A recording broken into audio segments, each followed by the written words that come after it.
저는 지난주에 로마서의 12장 하반부의 말씀을 통해서 신앙생활의 실천편을 나누었습니다.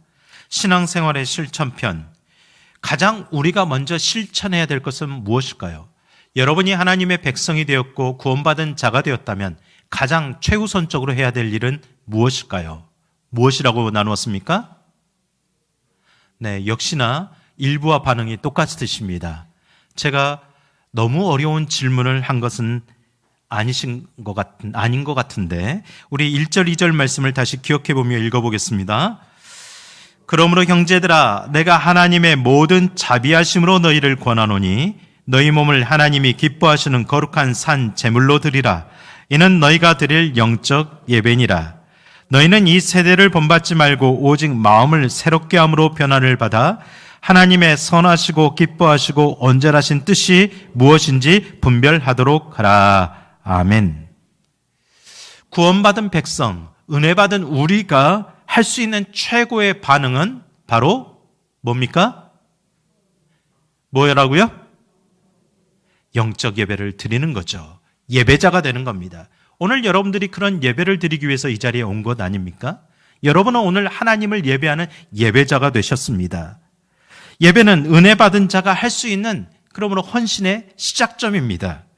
내가 예배자가 되지 않으면서 어떤 일을 봉사하겠다, 헌신하겠다 하는 것은 잘못된 이야기입니다. 교회 안의 모든 봉사자들은 예배로부터 시작돼야 합니다. 그래서 하나님 앞에 온전한 예배자가 되어야 되죠. 예배를 그만큼 소중히 여겨야 됩니다. 생명처럼 여겨야 됩니다. 그 이유가 무엇입니까?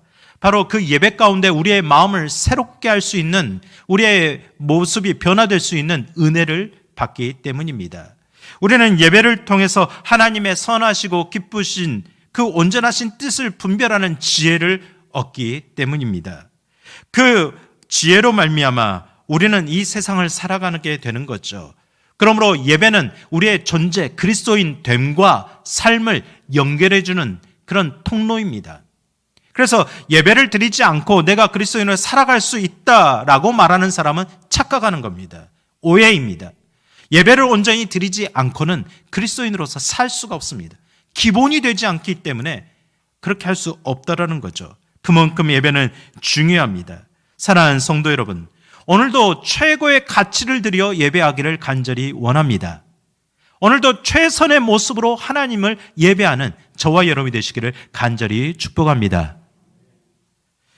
이 예배자가 되었을 때 우리가 하나님의 선하시고 기뻐하시고 온전하신 뜻이 무엇인지 분별하는 그리스도인이 되었을 때 우리는 그런 그리스도인으로서 어떻게 살아가야 되느냐의 과정을 계속해서 로마서는 말씀합니다. 오늘 그래서 저는 두 번째 그리스도의 삶의 두 번째 주제로 말씀을 나누고자 합니다. 우리 함께 이렇게 고백해 보시겠습니다. 하나님은 나를 기뻐하십니다. 내게 주신 은혜와 은사로 살아갑시다. 이것이 오늘 주제입니다. 우리 성도의 교제를 나누면서 주변에 계신 분들을 축복하겠습니다. 하나님은 당신을 기뻐하십니다. 한 번 더 우리 축복하며 이야기합니다. 우리에게 주신 은혜와 은사로 살아갑시다. 할렐루야. 우리가 주신 은혜와 은사로 살아간다는 것은 어떤 의미일까요? 두 가지의 주제로 나누겠습니다. 첫 번째, 믿음의 분명한 기준을 가지고 지혜롭게 생각해야 됩니다. 3절 말씀 우리 함께 읽겠습니다. 내게 주신 은혜로 말미암아 너희 각 사람에게 말하노니 마땅히 생각할 그 이상의 생각을 품지 말고 오직 하나님께서 각 사람에게 나누어 주신 믿음의 분량대로 지혜롭게 생각하라. 아멘. 그리스도인들에게 말합니다. 해야 될 것과 하지 말아야 될 것이 있는데 그것의 시작은 무엇이냐? 마땅히 생각해야 될 그 이상의 것은 생각하지 말라. 그리고 믿음의 분량대로 지혜롭게 생각하라. 즉 생각을 먼저 어떻게 해야 되느냐에 대해서 이야기하죠. 그런데 해야 될 것의 생각, 그 기준점이 믿음의 분량이라고 말씀합니다. 믿음의 분량이란 단어 어떤 뜻일까요? 이런 분량이라는 단어를 사전적인 의미로 찾아보니까 어떤 것의 많고 적음의 정도를 말합니다. 그래서 우리는 번역된 한글 성경으로만 이해하면 내가 크게 생각하면 믿음이 큰 것이고 작게 생각하면 믿음이 작은 것일까? 라고 착각하게 됩니다. 여러분, 그런 의미도 있지만 우리가 어떻게 믿음이 크다 작다를 판단할 수 있겠습니까? 우리는 그런 판단을 할 수 있는 존재가 아닙니다. 겨자씨 하늘 만한 믿음이 있다면 이라고 주님께서 말씀하지 않으셨습니까? 그것은 바로 믿음이 있고 없고의 문제입니다. 여러분 안에 믿음의 씨앗이 있느냐 없느냐의 문제입니다. 여러분 믿음이 있으신 줄 믿습니다. 그렇다면 믿음의 분량이란 무엇입니까? 이것은 다른 뜻으로 보면 어떤 것을 측정하고 측량할 때 사용하는 기준을 말한다고 합니다. 기준점. 내가 생각할 때 이 기준을 놓고 여러분 항상 생각할 겁니다. 그 기준점에 따라서 이것을 해야 되냐 말아야 되냐는 것을 여러분 판단하죠. 그러므로 이 뜻에 따라서 말씀을 해석하면 이렇습니다. 그리스도인은 하나님께서 각 사람에게 나눠주신 믿음의 기준을 가지고 지혜롭게 생각하며 살아야 한다. 여러분에게 주신 믿음의 기준은 무엇입니까? 여러분 무엇으로 믿음의 기준을 삼고 있으세요? 여러분의 믿음의 기준 무엇일까요? 하나님의 말씀인 줄 믿습니다. 주님이 말씀하신 바입니다. 그래서 오늘 우리는 이 말씀을 듣기 위해서 이 자리에 있는 것 아닙니까? 그 말씀의 기준, 그것이 우리의 생각을 다스려질 때 우리는 하나님의 사람으로 살아갈 수 있는 거죠. 하나님의 사람으로 살아간다는 것, 그 믿음의 기준을 가지고 말씀에 따라서 지혜롭게 생각하면서 살아가는 사람입니다. 여러분, 로마서 8장 5절과 6절에서 우리가 믿음의 기준을 가지고 사느냐 그렇지 않느냐 그 인생의 결론을 분명히 다르게 된다라는 것을 말씀하고 있습니다. 로마서 8장 5절에서 6절 한번 같이 보겠습니다. 육신을 따르는 자는 육신의 일을, 영을 따르는 자는 영의 일을 생각하나니 육신의 생각은 사망이요 영의 생각은 생명과 평안이니라. 육신의 생각을 기준으로 삼고 따랐더니 사망의 길로 걷게 되었습니다. 그런데 영의 생각, 하나님의 생각을 가지고 걸었더니 생명과 평안의 길을 걷게 되었다라는 겁니다. 이 말씀을 그대로 증명해 준 사람이 한 사람 있습니다. 주님의 제자가 되었던 가룟 유다입니다. 요한복음 13장 2절에 그에 대해서 이렇게 말씀합니다. 마귀가 벌써 시몬의 아들 가룟 유다의 마음에 예수를 팔려는 생각을 넣었더라. 여러분 한번 생각해 보십시오. 만일 가룟 유다가 예수님을 팔려고 했다가 마음에 갈등이 일어났습니다. 내가 이러면 안 되겠지. 그렇게 갈등하다 예수님을 팔 기회를 놓쳤습니다. 그러면 가룟 유다가 죄를 범한 것이 아닙니까? 어떻게 생각하세요? 그게 아니죠. 오늘 말씀에서는 분명히 말합니다. 예수님을 팔았던지 아니던지 그것이 문제가 아니라는 거죠. 이미 사단이 그의 생각을 주장해서 예수님을 팔고자 하는 생각을 넣었던 것이 문제가 되는 거죠. 그의 생각이 사단에게 붙들린 게 문제가 되었다라는 겁니다. 이렇게 사단은 계속해서 그리스도인들의 마음의 생각, 그 기준을 흔듭니다. 계속 삼킬 자를 두루 찾아다니면서 어떤 사람의 생각을 집어삼킬까? 그렇게 찾아다닙니다. 그래서 순간 우리가 영적으로 깨어있지 못하면 그 기준점을 놓치게 된다는 거죠. 아무리 열심히 신앙생활을 해도 순간 흔들릴 수고 실패할 수 있다는 겁니다. 그러므로 가룟 유다는 마음의 생각부터 이미 망하는 사람이 된 겁니다. 여러분 창세기 1장에서 사단이 아담과 하와를 유혹할 때 중요한 핵심이 무엇입니까? 우리는 아담과 하와가 선악과를 따먹었다에만 집중합니다. 그런데 창세기 3장 1절 말씀을 보면 이렇게 뱀이 유혹합니다. 뱀이 여자에게 물어 이르되 하나님이 참으로 너희에게 동산 모든 나무의 열매를 먹지 말라 하시더냐? 질문을 한 거죠. 네 생각은 어떠냐? 정말 그게 맞냐? 합당하냐? 왜 이 모든 것을 다 허락했는데 그것은 먹지 못하게 하느냐? 좀 생각해보라. 그 이상으로 생각해보라고 유혹했던 겁니다. 그 유혹한 결론이 무엇입니까? 3장 5절에 나옵니다. 함께 읽겠습니다.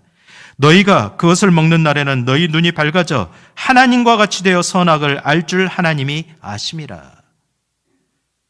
눈이 밝아져 무엇과 같이 된다고요? 누구와 같이 된다고요? 하나님과 같이 되기 때문에 하나님과 같이 될 수 있다는 생각을 집어넣은 거죠. 여러분, 아담과 하와는 이미 하나님께 놀라운 축복을 받았습니다. 모든 자연 만물을 다 완성하고 그들을 위해 누릴 수 있도록 축복해 주셨습니다. 그들은 이미 완성된 그 축복을 누리기만 하면 되는 겁니다. 그럼에도 불구하고 그는 그 마음속에 다른 생각이 드러난 거죠. 여러분, 아담과 하와는 이렇게 생각을 했어야 합니다. 내가 이 모든 것을 내 마음대로 누릴 수 있지만 이것은 다 내 것이 아니다. 하나님이 내게 주신 은혜다. 하나님이 내게 누릴 수 있도록 하신 축복이다. 그러므로 나는 이것을 마땅히 누리기만 하면 된다. 그 생각을 가지고 살았으면 됩니다. 그런데 그 생각 이상으로 벗어난 겁니다. 마땅히 생각할 기준, 그 기준을 뛰어넘으라는 사단의 유혹에 빠지고 만 겁니다. 그 결과 평안을 잃어버리고 사망의 길로 가게 되었습니다. 사랑하는 성도 여러분, 하나님께서는 우리가 이렇게 우리의 생각, 우리의 그 기준이 사단에게 유혹받을 때 실패하지 않기를 원하고 계십니다. 그래서 지혜롭게 생각하라라고 이야기합니다. 이 지혜롭다는 말은 균형 있게 올바른 판단으로 생각하라는 거죠. 그렇게 살아가라는 겁니다. 그렇다면 우리가 어떻게 해야 될까요? 3절 중반절을 보십시오. 마땅히 생각할 그 이상의 생각을 품지 말고 라고 말씀합니다. 이것을 제가 세번역 성경으로 다시 3절을 읽어보면 이렇습니다. 여러분은 스스로 마땅히 생각해야 하는 것 이상으로 생각하지 말고 하나님께서 각 사람에게 나누어 주신 믿음의 분량대로 분수에 맞게 생각하십시오. 무엇에 맞게 생각하라고요? 자기 분수에 맞게 생각하라는 거죠. 이 말을 또 너무 기분 나쁘게 들으시면 안 돼요. 유명한 철학자 소크라테스가 남긴 명언 중에 명언이 있죠. 무엇을 알라고요? 네 자신을 알라고 옆 사람을 손가락질하는 게 아니라 내 자신을 알라는 거죠. 바로 이 말입니다. 너의 자신의 분수를 지켜야 된다. 그 스스로의 이상의 생각으로 넘어지지 말라라는 겁니다. 하나님 앞에 겸손하라는 거죠. 그럼에도 우리 주변에 자꾸 옆 사람을 부추기는 사람들이 있습니다. 당신이 해야 돼. 당신만이 할 수 있어. 그런 부추김을 받는 사람들이 참 많습니다. 그 말에 넘어가 자기 분수를 모르고 그 생각의 기준을 잊어버려서 한없이 부풀어집니다. 아, 그래? 나만이 할 수 있는 거야. 내가 해야 잘 되는 거야. 또 반대로 나는 아무것도 할 수 없는 인생인가? 정말 내 인생 어디다 쓰지? 쓸모없는 사람인가? 이렇게 생각하는 사람도 분수에 맞는 생각을 못하는 겁니다. 이 모든 생각을 우리는 버려야 되는 거죠. 우리는 믿음의 기준에 따라 가져야 될 지혜로운 생각, 그 생각을 가지고 살아야 합니다. 생각이 지혜로워지면 행동도 지혜로워집니다. 지혜로운 행동을 하면 사람들에게 당연히 귀하게 여김을 받습니다. 그런데 그 지혜의 근본은 어디서 나온다고 잠언에서 말씀했습니까? 지혜의 근본은 여호와를 경외하는 것이다. 성경 퀴즈를 푸는 시간 같네요. 늘 저는 이 말을 암송합니다. 말씀을 암송합니다. 내 지혜의 근본은 여호와를 경외하는 것에서부터 시작된다. 여호와를 경외해야 지혜로운 생각을 할 수 있다. 하나님, 제가 여호와를 경외하는 삶을 잃어버리지 않게 하옵소서. 이 마음이 저와 여러분들의 마음이 되길 원합니다. 이런 마음으로 살았던 한 인생에 대해서 말씀합니다. 사무엘상 18장 14절입니다. 다윗이 그의 모든 일을 어떻게 한다고요? 지혜롭게 행하니라. 여호와께서 그와 함께 계시니라. 그가 모든 일을 지혜롭게 행하니까 여호와께서 그와 함께 계시니라 라고 이해해도 되고요. 여호와께서 그와 함께 계시니까 그가 모든 일에 지혜롭게 행할 수 있게 되었다라고 볼 수 있습니다. 사무엘상 13장, 18장 30절에도 계속해서 말씀합니다. 함께 읽어보겠습니다. 블레셋 사람들의 방백들이 싸우러 나오면 그들이 나올 때마다 다윗이 사울의 모든 신하보다 더 지혜롭게 행하며 이에 그의 이름이 심히 귀하게 되느니라. 아멘. 다윗이 인정받았던 것, 다윗이 적군 블레셋 군사로부터 두려움의 존재가 되었던 것, 그것은 지혜롭게 행하였던 결과라고 분명히 말씀합니다. 여러분도 지혜롭게 행하는 성도들이 되시기를 간절히 축복합니다. 여러분의 자녀들에게 공부만, 막 문제만 잘 풀어서 성적만 잘 나오는 인생이 되라고 기도하지 마십시오. 지혜로운 인생이 되라고 기도해야 됩니다. 지혜로운 인생이 될 때 하나님과 사람들 앞에서 귀하게 여김을 받는 존재가 되는 겁니다. 그것이 더 위대한 존재가 되는 거죠. 그러므로 여러분이 직장에서, 여러분의 가정에서, 여러분의 삶의 모든 자리에서 지혜로운 인생이 되시기를 간절히 축복합니다. 그렇게 하려면 어떻게 해야 될까요? 나의 믿음의 기준이 분명해야 되죠. 그 기준을 가지고 우리의 생각을 지켜내야 되죠. 그래서 빌립보서 4장 6절과 7절에 이렇게 말씀합니다. 우리 함께 읽겠습니다. 잘하는 말씀이죠. 아무것도 염려하지 말고 다만 모든 일에 기도와 간구로 너희 구할 것을 감사함으로 하나님께 아뢰라. 그리하면 모든 지각에 뛰어난 하나님의 평강이 그리스도 예수 안에서 너희 마음과 생각을 지키시리라.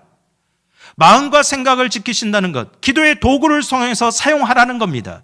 그런데 기도하지 않으면서 지혜롭게 살게 해주십시오 라고 말하면 그것은 무슨 욕심입니까? 기도하지 않으면서도 지혜롭게 되기를 바라는 것은 욕심입니다. 그러므로 우리는 날마다 이렇게 기도해야 됩니다. 내 삶의 주인 되신 하나님을 인정합니다. 하나님, 내가 마땅히 넘어서야 될 그 선을 넘어서서 생각하지 않게 하옵소서. 하나님을 인정하게 하옵소서. 나의 마음의 생각을 다스려 주시옵소서. 내 마음의 그 기준을 가지고 하나님 지혜롭게 생각하며 살게 하옵소서. 이 말씀이 오늘 저와 여러분들이 매일을 살아가는 기준이 되기를 간절히 축복합니다. 그렇게 기도하며 살아가기를 간절히 소망합니다. 이렇게 생각하는 사람은 하나님이 내게 주신 은혜를 분명히 깨닫는 사람입니다. 하나님이 내게 주신 은혜를 깨닫는 사람은 내게 주신 은사가 있음을 깨닫게 됩니다. 그래서 두 번째, 내게 주신 은사로 나 중심에서 공동체 중심으로 생각을 확장시켜 나가야 합니다. 여러분, 다시 한번 질문해 보겠습니다. 여러분은 예수 그리스도를 구주로 고백하며 하나님의 자녀가 되셨습니까? 분명히 믿으십니까? 은혜 받은 자가 되셨습니까? 그러면 그 은혜와 함께 은사를 주셨다라는 것을 확신하시기 바랍니다. 여러분, 은사란 단어가 무슨 단어일까요? 은혜를 헬라어로 카리스라고 합니다. 또 은사를 카리스마타라고 하는데 이것은 카리스로부터 나온 것이다 라는 뜻이에요. 즉 은사는 은혜로부터 나왔다라는 뜻입니다. 그래서 은사란 하나님께서 우리에게 구원의 은혜를 주실 때 구원의 은혜와 함께 우리에게 개별적으로 주신 은혜들입니다. 쉽게 말하면 이렇습니다. 내가 하나님의 구원받은 구원의 은혜를 누리는 자가 되었습니다. 그러면 그 모든 이들에게 다 은사를 주셨다라는 말이에요. 한 명도 제외함 없이 예외 없이 다 은사를 받았다라는 겁니다. 저와 여러분이 하나님께서 주신 은사자라는 거예요. 어떤 은사를 받으셨어요? 이렇게 물어보면 또 내가 은사를 받았나 안 받았나 고개를 갸우뚱거리는 분들이 있습니다. 여러분, 은혜 받았다고 믿는다면 주신 은혜에 따라 내게 은사를 주신 것도 확신하시기 바랍니다. 제가 어제 말씀을 은혜와 은사에 대해서 묵상하며 준비하고 있는데 전화가 한 통 왔습니다. 여러분도 아시는 분이에요. 지난 여름에 저희 교회에 와서 한여름밤에 찬양을 함께 드리는 그 교회 후배 가족입니다. 갑자기 다짜고짜 저한테 전화하더니 목사님 축하해 주세요. 무슨 날인데? 제가 세례받고 거듭난 지 16주년 되는 날이에요. 그런 날을 축하해달라고 받은 전화는 제가 거의 처음인 것 같습니다. 생일을 축하해 주세요. 결혼기념을 축하해 주세요. 육신적인 일에 대해서 축하해달라고, 자녀가 합격했어요. 사업이 성공했어요. 이 축하를 해달라고 수많은 전화를 받아봤지만 거듭난 날입니다. 얼마나 복된 날이야. 이것을 좀 축하해 주세요라고 받은 전화는 정말 오랜만이고 처음인 것 같습니다. 여러분도 그런 마음이 있으십니까? 그런 은혜의 감격이 여러분에게 지속되고 있습니까? 나이는 50이 넘었지만 나는 지금 16살이에요. 내가 하나님을 알고 은혜를 경험하고 하나님이 주신 은사를 그렇게 경험한 놀라운 복된 날이에요. 그래서 제가 막 격하게 축복하며 축하를 해줬습니다. 정말 축하한다고. 이제 16살이네. 앞으로 정말 누려야 될 날들이 많네. 여러분은 몇 살 정도 되셨습니까?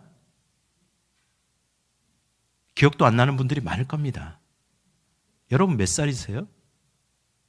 인생의 나이만 계산하지 마시고 영적인 나이를 계산해 보기를 원합니다. 그 아내 여집사님은 어렸을 때부터 성당에 다녔었는데요. 세례명도 마리아였습니다. 결혼하면서 모태신앙인 남편을 만나서 그렇게 시작하고 하나님을 믿고자 결단하게 됐죠. 오랜 시간 고민하다가 목사님의 권면으로 세례를 받았다고 합니다. 그러면서 자기는 늘 부족하다고, 자기는 늘 초신자라고 정성 들여서 예배를 드렸답니다. 그렇게 예배를 드리는데 하나님께서 은혜를 부어주셨습니다. 어느 날 갑자기 기도하는데 방언의 은사를 받았습니다. 모태신앙도 못하는 남편도 못하는 방언의 은사를 먼저 받은 거죠. 모태신앙인 자기 남편보다, 장로님의 아들인 자기 남편보다 기도도 찬양도 말씀 묵상도 잘한다고 남편까지 자랑을 합니다. 여러분, 우리의 신앙은 어떻습니까? 혹시 이 이야기를 듣고 나니까 이제는 또 방언의 은사만 꽂혀가지고 하나님은 왜 나에게 이런 은사를 안 주시나 라고 생각하는 분들이 혹시 있을지 모르겠습니다. 여러분, 방언하고 치유하고 병 고치고 막 이런 기적적인 은사들만 바라지 마세요. 성경에서는 30가지의 은사를 설명하고 그리스도인의 삶에서는 수백 가지 은사들이 나타납니다. 성령의 은사는 이것이다 저것이다 제한할 수가 없어요. 우리가 이것만이 은사라고 말할 수 없는 겁니다. 그렇다면 우리가 생각해야 될 핵심은 무엇입니까? 하나님이 왜 이런 은사를 주셨냐는 겁니다. 하나님이 은혜를 주시면서 왜 우리에게 함께 은사를 주셨냐는 거죠. 4절과 5절 말씀 우리 함께 보겠습니다. 우리가 한 몸에 많은 지체를 가졌으나 모든 지체가 같은 기능을 가진 것이 아니니 이와 같이 우리 많은 사람이 그리스도 안에서 한 몸이 되어 서로 지체가 되었느니라. 아멘. 하나님이 은사를 주신 이유는 목표는 분명합니다. 혼자 신앙생활을 하지 말라는 겁니다. 한 몸을 이루는 지체, 교회를 섬기라는 거예요. 그 성도들을 섬기라는 겁니다. 그렇게 생각을 확장시키라는 겁니다. 늘 우리는 신앙생활이 오래되었음에도 불구하고 영적 진도가 잘 나가지 않는 분들이 있습니다. 내 중심에서 벗어나지 못합니다. 오직 내 건강만, 오직 내 물질만, 오직 내 사업만, 오직 내 가정만, 오직 나만 기도하는 분들이 꽤 많습니다. 우리 각자가 받은 개인적인 구원의 은혜도 중요하지만 개인적인 차원에서 머물면 안 됩니다. 우리라는 공동체로 흘려보내라는 겁니다. 그래서 그리스도의 몸된 교회를 강조하고 있는 거죠. 내게 은혜를 주신 분이 내게 은사를 주셨습니다. 우리는 그것을 안다면 은혜 받은 자의 생각의 중심이 이제는 이동해야 됩니다. 확장되어야 됩니다. 몸된 교회, 한 몸 이루게 된 교회를 섬겨야 됩니다. 여러분이 지금 몸된 교회를 그렇게 섬기는 줄 저는 믿습니다. 내 몸이니까 그렇게 섬기는 줄 믿습니다. 나를 향한 관심, 그리스도 안에서 한 몸 된 지체, 교회 공동체를 향해 자꾸 관심을 흘려보내야 됩니다. 이것이 믿음의 성숙입니다. 다른 게 성숙이 아닙니다. 그런데 그 성숙이 거기에서 멈추면 안 돼요. 우리 교회만, 내 교회만, 내 여전도에만, 내 남성교회만, 내 구역만 더 확장되어야 됩니다. 끊임없이 하나님 나라를 이루어가야 될 세상으로 흘려보내야 됩니다. 여러분의 삶의 현장으로 흘려보내야 되는 거죠. 이것이 하나님이 원하시는 방식입니다. 그 방식에 따라가는 저와 여러분이 되기를 간절히 축복합니다. 이 방식대로 살아가기 위해서 하나님은 은사를 주셨다고 말씀하는데 그 대표적인 은사에 대해서 7가지를 오늘 본문 말씀에 말씀합니다. 여러분, 대부분 사람들이 이 7가지에 해당되는데 여러분은 어떤 것에 해당되는지 한번 생각해 보시면 좋겠습니다. 6절부터 8절까지 말씀 우리 함께 읽겠습니다.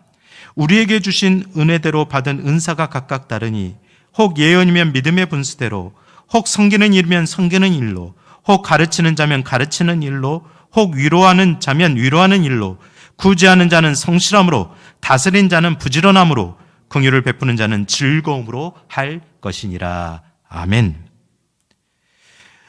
먼저 7가지 은사 중에 예언의 은사를 말합니다. 이것은 하나님과 교통하면서 하나님의 감동과 말씀을 받고 사람들에게 전달하는 특별한 은사입니다.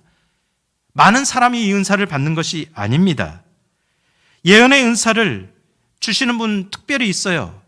그런데 이 사람에게 주는 지침이 있습니다. 조심해야 될 것이 있어요. 믿음에 무엇으로 하라? 성경 말씀을 보시죠. 저를 보시지 말고. 믿음에 무엇대로 하라? 분수대로 하라. 앞에서 3절에서 말한 게 똑같죠. 그 이상의 생각을 넘어가지 말라는 거예요. 이렇게 말한 분들이 있습니다. 내가 기도해 보니까 하나님이 이렇게 당신에게 말씀하시는 것 같다.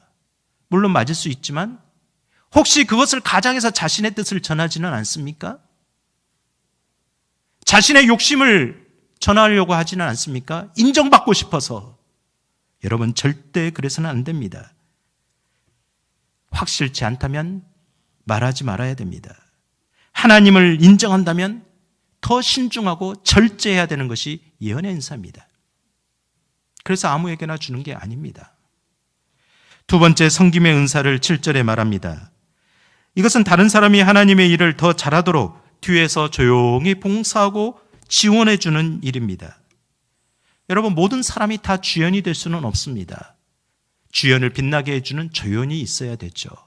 또 그들만 있어서는 안 돼야죠. 요즘 가끔 저희 카페에 유튜브를 찍는 젊은 친구들이 요즘 많이 옵니다. 그들을 보면요, 간단한 몇 분짜리 영상을 만드는 것 같은데 조명, 카메라, 음향 아주 엄청난 기계들을 가지고 오더라고요. 여러 사람들이 옵니다. 그만큼 뒤에서 섬겨주는 스태프들이 있어야 그 짧은 영상을 찍을 수 있다는 것을 요즘 느낍니다. 여러분, 우리가 예배 드리는 것도 마찬가지 아닙니까? 우리가 이 자리에서 예배를 드리지만 지금 보이지 않는 방송실에서 섬겨주는 청년들이 있기 때문에 이렇게 좋은 영상을 송출할 수 있습니다. 이 영상이 송출되어야 병원에서 또 집에서 어쩔 수 없는 환경에서 이 자리에 함께하지 못하지만 어떻게 해서든 예배를 드리려고 하는 분들에게 예배를 함께 드릴 수 있도록 그들도 우리의 한몸 지체라고 인정하면서 우리는 예배를 드리고 있는 겁니다. 참 고마운 일입니다. 그런 일을 우리는 또 예배를 드리면서 찬양대와 찬양단 또 여러 가지 예배 안내팀 여러분들의 손길들이 있으므로 우리는 함께 예배를 드릴 수 있는 거죠. 이런 섬기는 자들에게 지침이 있습니다. 섬기려고 할 때 섬기는 일만 하라는 거죠. 이 말이 무슨 뜻일까요? 알아주면 하고 알아주지 않으면 안 한다라는 것. 자기 기분에 따라서 또 어떤 보상을 받는 것에 따라서 내가 하고 안 하고겠다. 그런 마음을 갖지 말라는 겁니다. 그것은 섬김이 아니라는 거죠. 어쩌면 네가 이 세상에서 받을 보상을 다 받았으니 하늘에선 너희가 너에게 보상해 줄 것이 없다라고 말할지도 모르겠습니다. 세 번째, 가르치는 은사를 말합니다. 가르치는 은사는 다른 사람에게 하나님의 전적, 객관적 진리를 가르쳐서 영적 성장을 도와주는 일입니다. 이 가르치는 자들에게 지침이 있습니다. 가르친 일에 전념하라는 거죠. 이 말은 가르칠 수 있도록 먼저 열심히 배우고 깨달아야 됩니다. 그렇게 다른 이들이 주님의 온전한 제자가 될 수 있도록 옆에서 돕는 사람들입니다. 그래서 저는 우리 교육부에서 봉사하는 선생님들을 늘 도움이라고 생각합니다. 내가 뭔가 많은 지식을 알아서 막 가르치는 자가 아니라 영적 성장을 할 수 있도록 옆에서 지원해 주는 사람. 여러분, 직분자들이 그런 사람이 되어야 된다는 거죠. 이 사람들이 가르치는 일에 전념할 수 있도록 한다는 것은 바로 그들을 예수님의 제자로 만들도록 해야 된다는 거죠. 그때 주시는 조심해야 될 말, 그것은 교회 안에 다른 제자를 만들지 말라는 겁니다. 내가 가르쳤다 해서 내 제자가 아닙니다. 주님의 제자를 만들어야죠. 교회에는 절대 다른 제자는 있어서는 안 됩니다. 주님의 제자만 있어야 됩니다. 우리 모두가 주님의 제자가 되기까지 늘 애써야 되는 겁니다. 8절에 위로의 은사를 말합니다. 이것은 다른 사람을 돌보고 위로하고 권면하여서 다시 세워주는 은사입니다. 우리 교회 어르신들이 참 많아서 이 은사를 가지신 분들이 많을 것 같습니다. 이렇게 위로한 자들에게도 지침이 있습니다. 위로한답시고 자기 이야기하지 말라는 겁니다. 나는 이랬어 저랬어. 그것은 자기 과시입니다. 위로받아야 될 사람에게 상처 주고 눈물을 흘리게 하지 말라는 겁니다. 손을 잡아주고 위로만 하면 됩니다. 아이고 그랬냐고.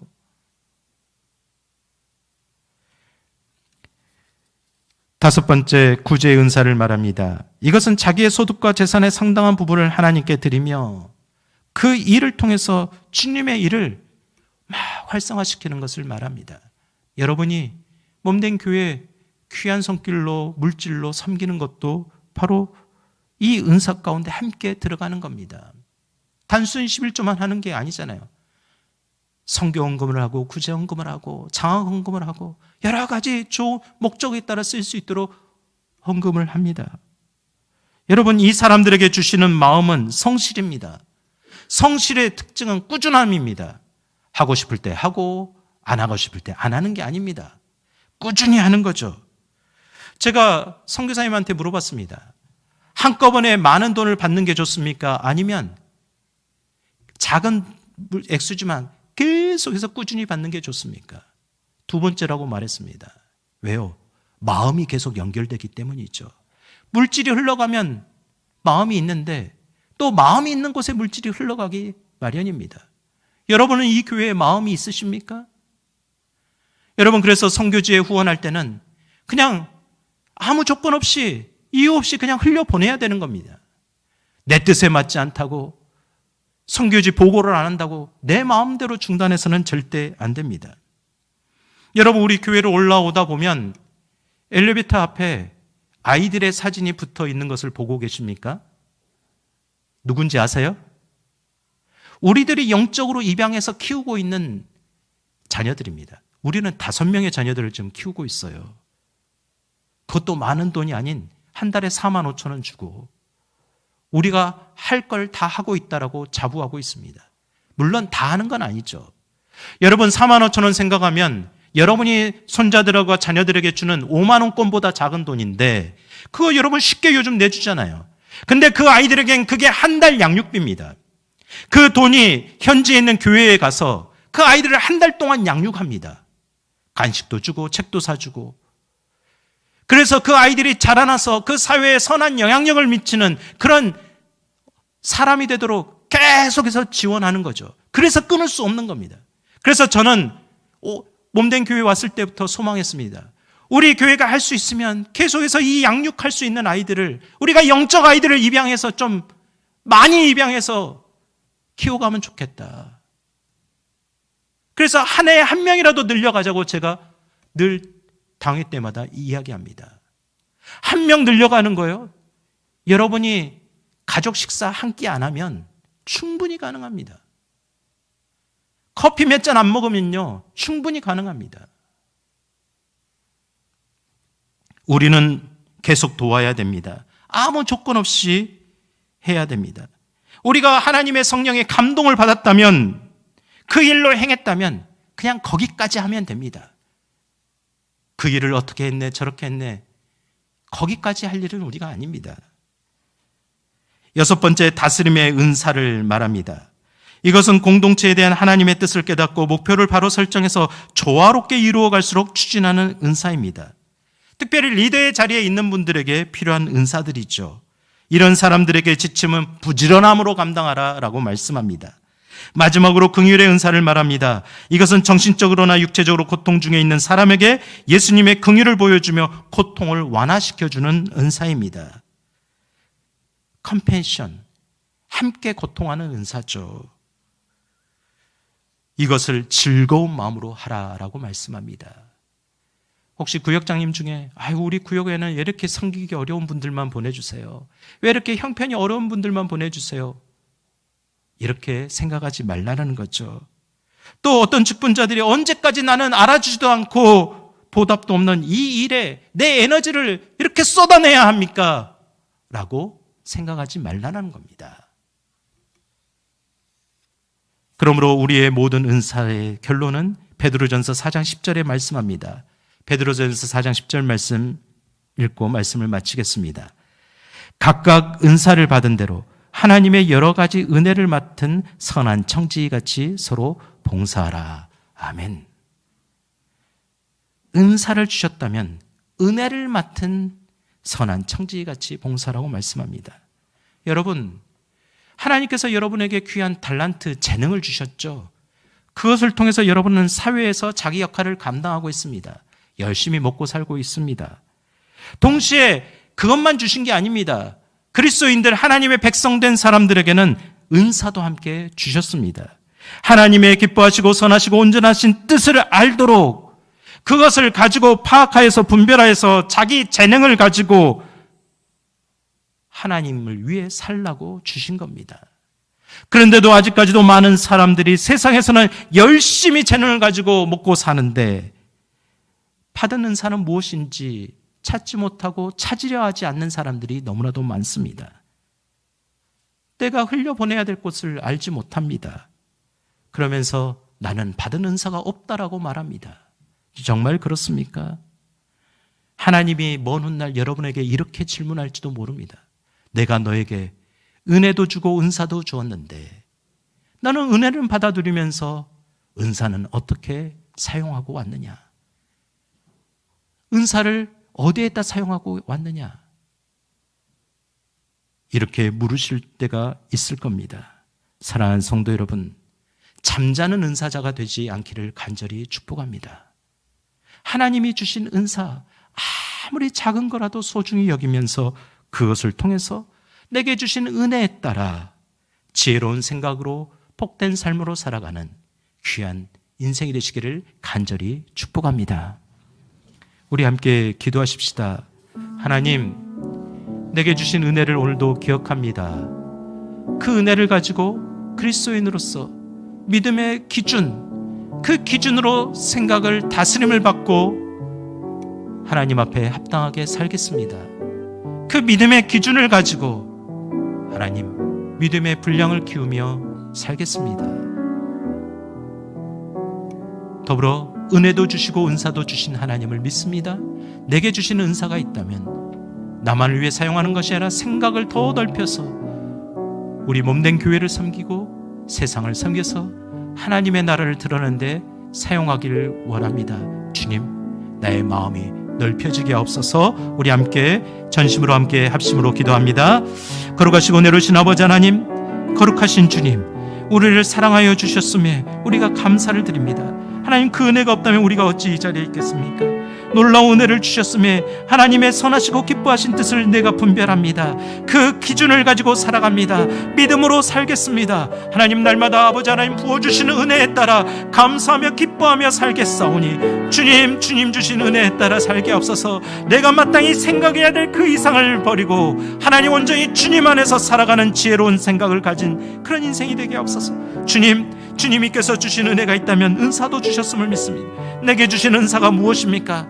아직도 내가 발견치 못했다면 깨닫게 하옵소서. 성령 안에서 주신 은사들을 알게 하옵소서. 그 은사들로 내 가정을 섬기고 내 지체들을 섬기며 교회를 섬기며 세상을 섬기게 하옵소서. 주님, 먹고 살기 분주해서 살아가는 그런 재능만 가지고 살아가는 존재가 아니라 하나님이 주신 은사로 하나님의 영광을 위해 살아가는 귀한 존재로 삼아주셨음을 믿사오니 주님, 하나님, 우리 몸된 교회 성도들 주님의 주신 은혜를 누리게 하옵소서. 주님의 주신 은사를 사용하게 하옵소서. 하나님이 주신 은혜와 은사로 살아가기를 소망하오니 주님, 역사하여 주시옵소서. 결단합니다. 주님, 주장하여 주시옵소서. 다스려 주시옵소서. 이 모든 말씀 우리 주 예수 그리스도의 이름으로 간절히 기도드립니다.